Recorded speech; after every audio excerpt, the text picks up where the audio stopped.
Reverend Fryer, your official job title? My official job title is pastor of the Woodlawn CME Church in Harlem, Georgia. And before you were at Harlem, where were you? Before I went to Harlem, I was at Mulberry CME Church in Lincoln, Georgia. And of course, I've been at Trinity, Miles, and a few others in what we call the and Hudson Memorial CME Church here on what is called the Augusta Sparta District. And so tell me a little bit about, when you were pastor over in East Boundary, kind of talk to me. Did you have a lot of people from the Delta Manor community over there that came to your church? We didn't have as many. Most of them commuted, but we did have some. And we did a lot of work down there in that area, especially when there was violence at that time, as well as I had most of your law enforcement officers from various communities who had come down there to meet with us, and we talked about and tried to deal with violence.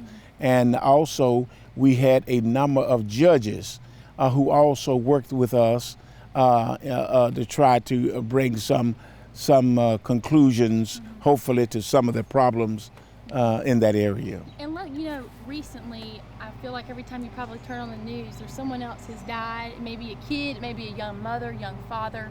It's just violence all over. And that's not what Augusta's about. When you see these Facebook comments, some will say, this is just the norm now. But should it be this way? No, it shouldn't be. I came up under what you would call the whole village concept. It takes a village. And we had the community involved in our lives to help steer us. But now, in today's society, there's what you call a culture shift. And we've moved from those kind of disciplines that we once had. And a lot of people just almost on their own and doing their own thing. And one of the main problems that they may have today, is drugs, which has influenced a lot of our young people and older people. And a lot of them, our young people, are helpless and hopeless. And one of the things that I have used to try to bring about some hope and help is what is called investment. And we must invest in our young people and others if we are going to try to hopefully see a change.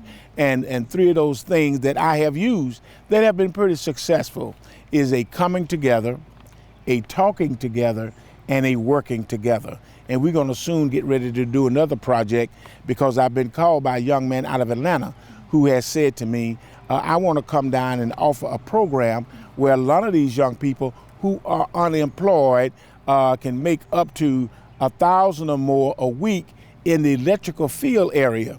And they're going to do the training and everything. So that's one thing that I think is going to help with the problem. And when you see, Augusta, everything's kind of split, and that's not how it, we talked about just then, that's not how it should be. So how should a community come together instead of grow apart when shootings like this happen? Okay, and just like I had said moments ago, we're going to have to come together, and it's going to take all of us. It's not race, it's people. And see, a lot of them get too tied up on race, and that's a problem. We ought to be about people regardless of your race.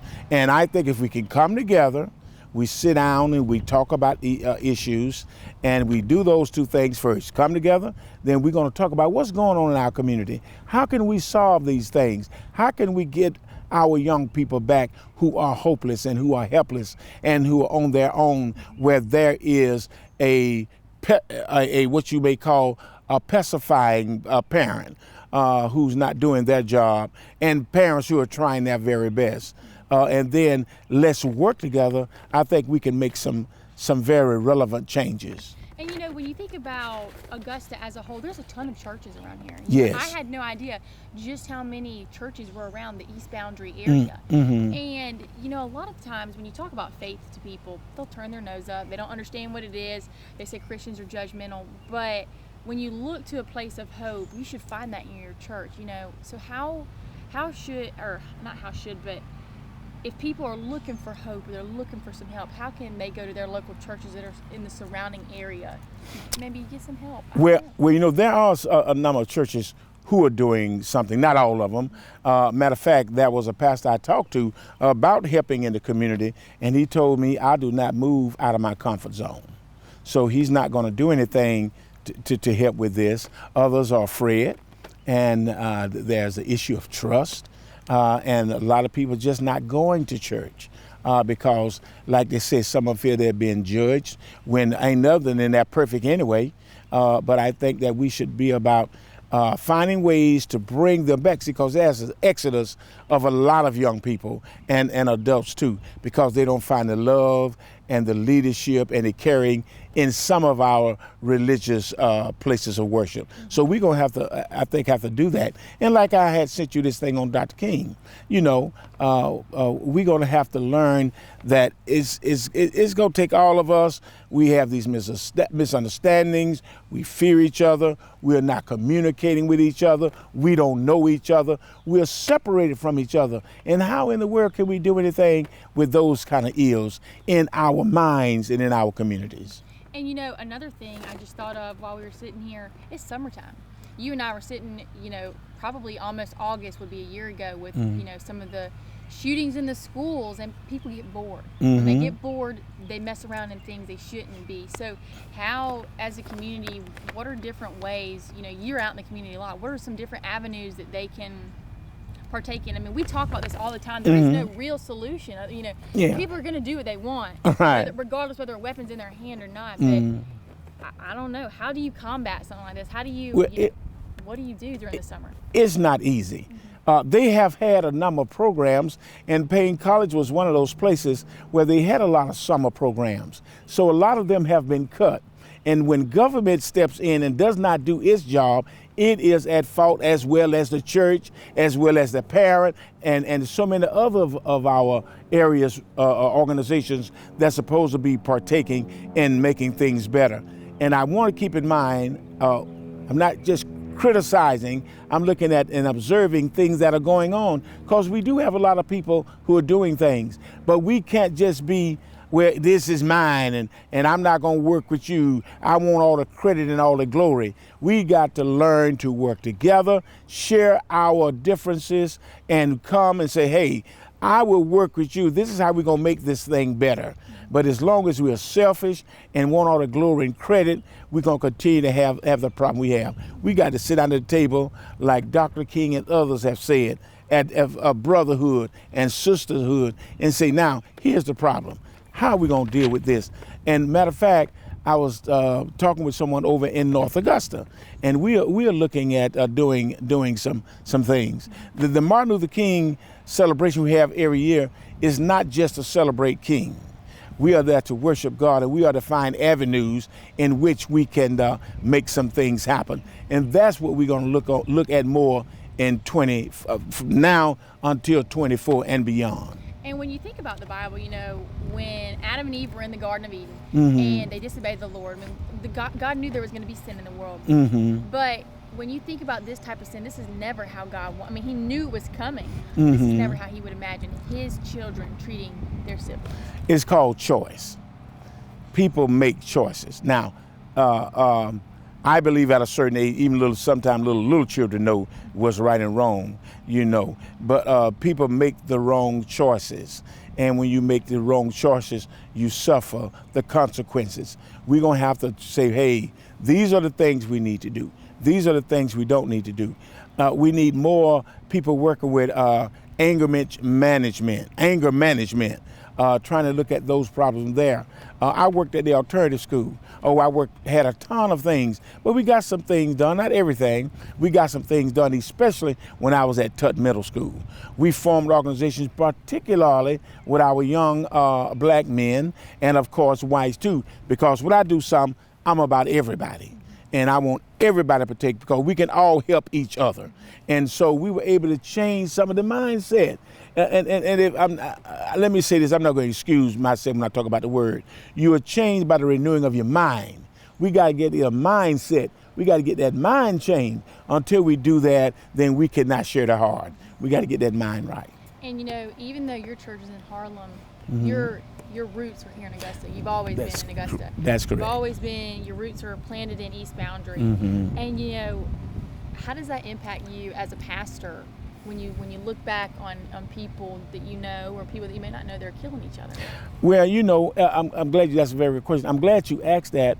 I know it, and I've tried to do what I could, and I have others who have worked along with me, who I have a group I'm working with now, so that we can see how we're going to do this. It's okay. Marching is fine. I don't against marching, but what we're going to do after the march? What we're going to do after people keep talking? And I'm glad you interviewed me because I just lost my nephew who was pumping gas at a service station in Macon, Georgia, and some guys came up behind him and shot my nephew in the back. And thank you. And they killed him and almost knocked his heart out. And that's some of the problems. See, that did not create the energy that I have. It added to it. And I said, now look at here. Here I am. I'm a victim in a way. Here I have somebody in my own family who has been killed, and I've seen the guns, and I've held the people in my arms, even as far as North Carolina, who has been killed and were dying in my arms from violence. And we do need to stop it, but just talking about it is not the answer. And I think a lot of people just talk and there's never anything done. But you can do as much as you want. But at the end of the day, you said it's a choice, and it doesn't boil down to race. It's not white on black crime or black on black crime. Right. It's people deciding that they have. How do you say this? What is that called? The proper way to say it. It's something about that, and they just have the hatred in their heart to go and do something like this. Right, and I'm glad you said that. It is hatred, and a lot of people talking about some of the shootings in the school, and people want to say it's mental. You can't put all that on mental. Some of that is just people hate, and people just have problems.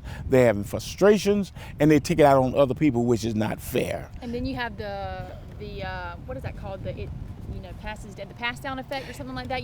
There's a little girl that lost her mama, 9 years old. A little girl, her birthday's tomorrow, she turns 4. Her mama was killed by a gun. So now,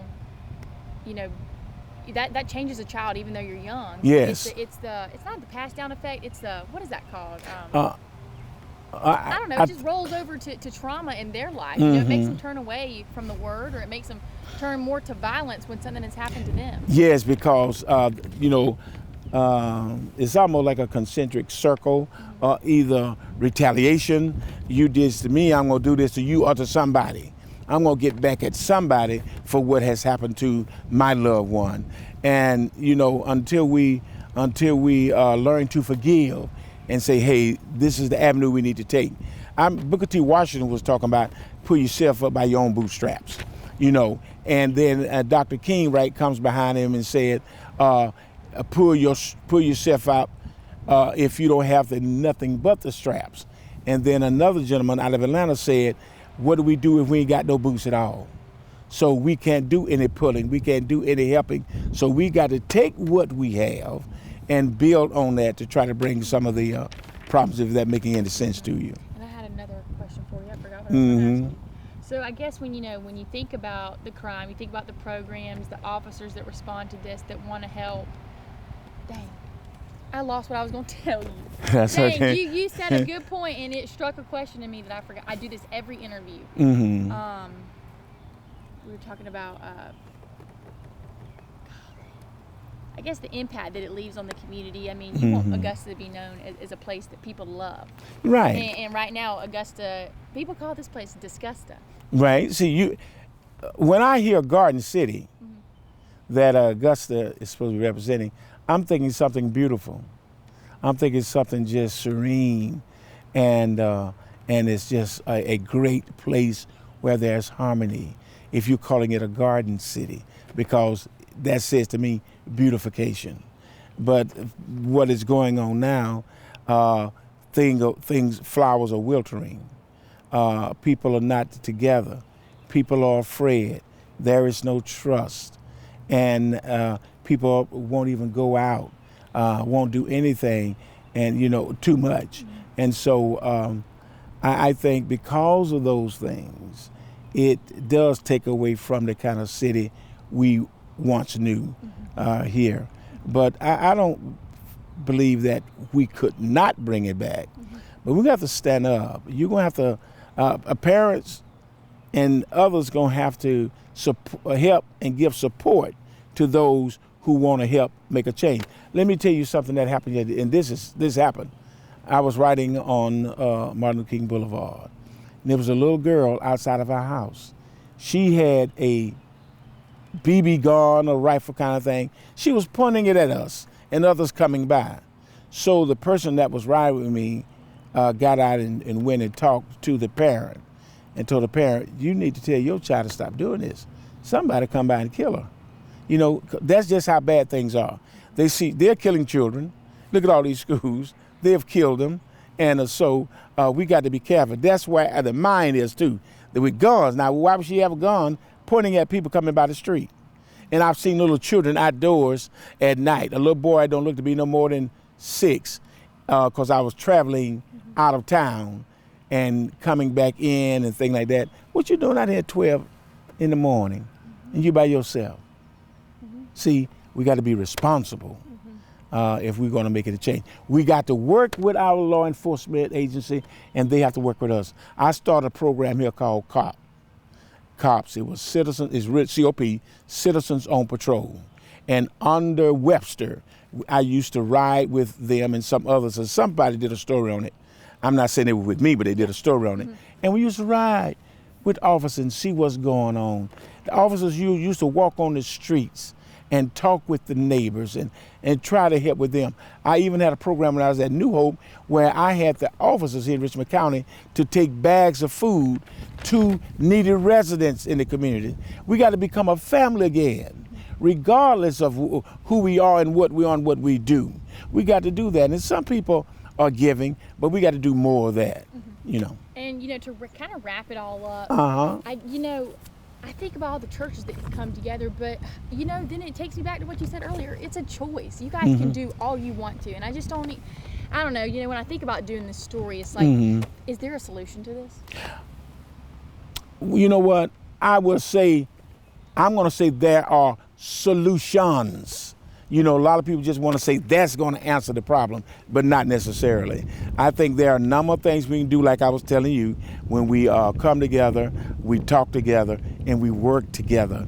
Sometimes, and I've seen, there was a story one time, I'm going to be very brief with it, a young child was stealing, you know, and then the owner of the store knew that he was stealing, and he was talking to him about not doing that.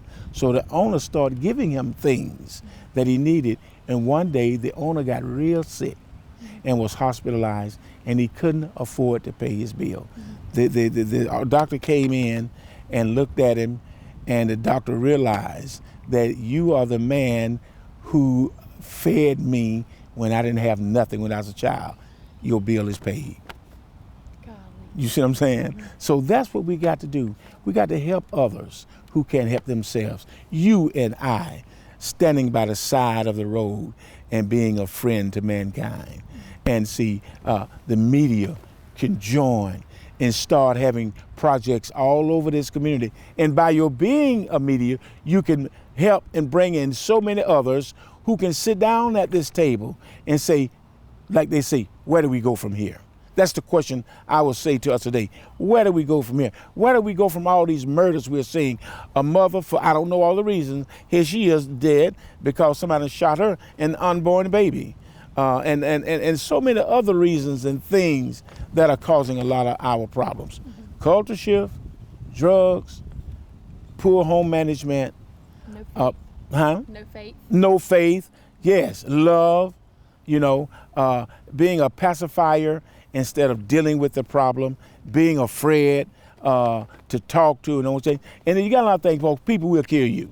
Nowadays they will. So you got to find a way to deal with that thing without getting yourself into trouble with some of those. As a matter of fact, I know someone was talking to me yesterday, and I don't want to hold you. Was talking to me yesterday, and they said they wanted to tell the person. They one time they could tell told a young man, pull up your pants, do this and do that. You know, but now you got to be very, very careful with that. Now, I would tell them if I know them, you know, that's a choice. You may go to say something to somebody and you get shot and killed. You see what I'm saying? So we got to be careful, but but we can't just sit back and continue to let this happen. Law enforcement, support them, support our other programs in our community, but we got to get out here and do something because we are failing them. And with every murder, every shooting, it's not just the family that impacts; it impacts the entire community. Excellent, the entire community, because somebody may not even know them, but it hurts them. You know, nobody has to know you not to be hurt by what you're doing. You know, and then it's like I said, that ripple effect. And the ripple effect, that's what it's called. Oh, okay, yeah, all right. That ripple effect. And it affects, it bothers so many people. And it hurts so many. It hurts me, it hurts you, it hurts others. And one thing we got to get over is this issue of skin. We got to get over the issue of politics. We got to get over the issue of your economical status and realize we're all here. We all need help. You see what you had me here right there? If I'm out there drowning, I don't care who coming. See what I'm saying? I want to be rescued. I ain't looking at your color of your skin or what kind of job you have. Get me out of this water, because I'm about to drown, I'm about to die. So we got to be about helping others so that they will not die. Absolutely. Well, that's all the questions that I have for you. Is there anything you think I should add or say? Well, I did want to say one thing, and I will be through. You're good. The problem that we have must be tackled, and we must do it soon. Because if we don't, we're gonna have a lost generation. We're gonna have more murders and killings than we have now. And people are gonna be almost too afraid to go out the door. So unless we grab hand in hand and say, you are my sister, I'm your brother, and we're gonna work together and make a difference, we're gonna have a lot of what we have. And you're right about your questions and the comments you made. That's what I would say. Come on, people, let's come together. Absolutely. Well, I don't have anything else for you. Thank you so much for talking with me, Sure. giving me that standpoint. And I guess, what was one question? I mean, when people don't think about how it affects the church community, I mean, we love everybody. There's no hatred. Well, no. Even though people may think, oh, well, you got to hate somebody. Hate's a strong word. Well, that's right. But you know what? I appreciate your loving spirit.